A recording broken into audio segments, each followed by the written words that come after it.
Sekang Kim Siang dan Kang Financial Advisory dan CC Advisory. Kita sambung lagi ya, sepanjang 40 tahun adalah beberapa dalam industri insurans ni adalah perkara atau kisah-kisah yang saya lalui ya. Jadi satu perkara yang saya sentiasa tekankan ya kepada keluarga muda ya ialah insurans untuk keluarga muda dan perlu diutamakan ya. Jadi okey, cuba kita tengok bila kita uh,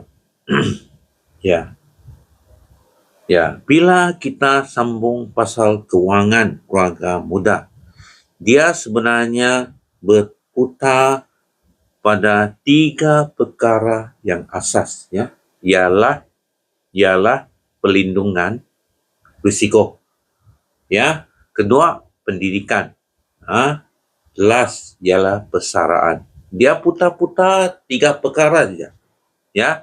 Satu, risiko, kedua pendidikan kanak-kanak, kedua last ialah persaraan dua-dua isteri suami. Okey, jadi cuba bayangkan ya situasi ini, seseorang anak muda yang baru berkahwin ya dengan gaji RM3,000 sebulan ya, dengan keadaan zaman sekarang macam mana kita nak urus duit itu supaya keluarga dia selamat. Mari kita tengok dan pecahan realistik perbelanjaan sebulan ya. KWSP 300 ya, ansuran rumah 500, ansuran kereta 500, insuran 200 ya, pendidikan kanak-kanak 200 ya, belanja dapur 400, minyak kereta 400 ya. Jadi bakinya tinggal hanya 500 ya.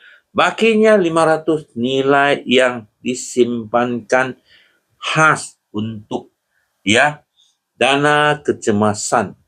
Prinsip mudah ya, kita belanja mengikut had kemampuan ya, bukanlah ikut nafsu ya.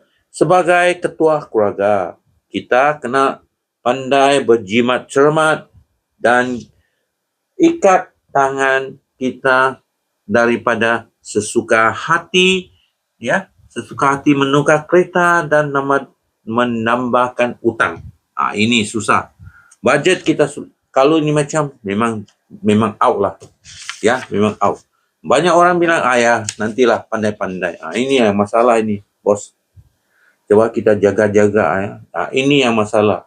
Kalau tidak ada perancangan keuangan, ini yang belakang banyak masalah ini ya. Jadi pengalaman 41 tahun mengajar saya, jika sesebuah keluarga itu nak mampu duduk dan senaraikan bajet asas macam ini ya, maksudnya mereka belum ada matlamat dan perancangan hidup yang jelas ya. Kalau yang tidak macam tadi itu tiada yang jelas, tiada matlamat yang jelas, mungkin hilang arah ya saudara.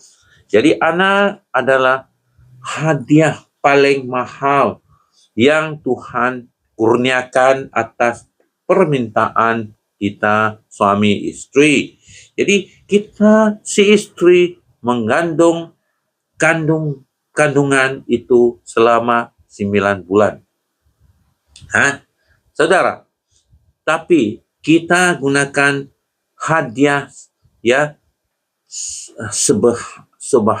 seberharga ini, atau kita langsung tak ada perancangan untuk masa depan mereka, memang tak ada maknanya ya. Jadi kalau nak faham sikit pengorbanan isteri, macam mana dia korban ya, Coba kita tengok. Coba kita ambil 2 bilah bata, kasih ikat dan gantung di leher kita selama 15 minit. Coba tengok, coba tahan. Tengok kita betapa berat ya di lehernya. Ya, kalau isteri dah sanggup tanggung badan fizikal seberat itu demi melahirkan anak, takkanlah kita sebagai ketua keluarga tidak boleh berkorban menyusun perancangan kewangan mereka. Ya, sebab itulah ya, tabung pendidikan kanak-kanak inilah wajib kita rancang dan mulakan dari awal, saudara. Ya. Jadi last ialah persaraan. Kita coba tengok seseorang isteri yang berkahwin dari umur 22 tahun sehinggalah usia tua adalah kita pernah fikir tentang perancangan persaraan untuk dia. Selepas dia bertaruh nyawa dan melahirkan 2 anak, ya, anak kita. Adakah adil kita biarkan dia tanpa sebarang pelindungan kewangan di hari tua? Ya. Jadi suami ya harus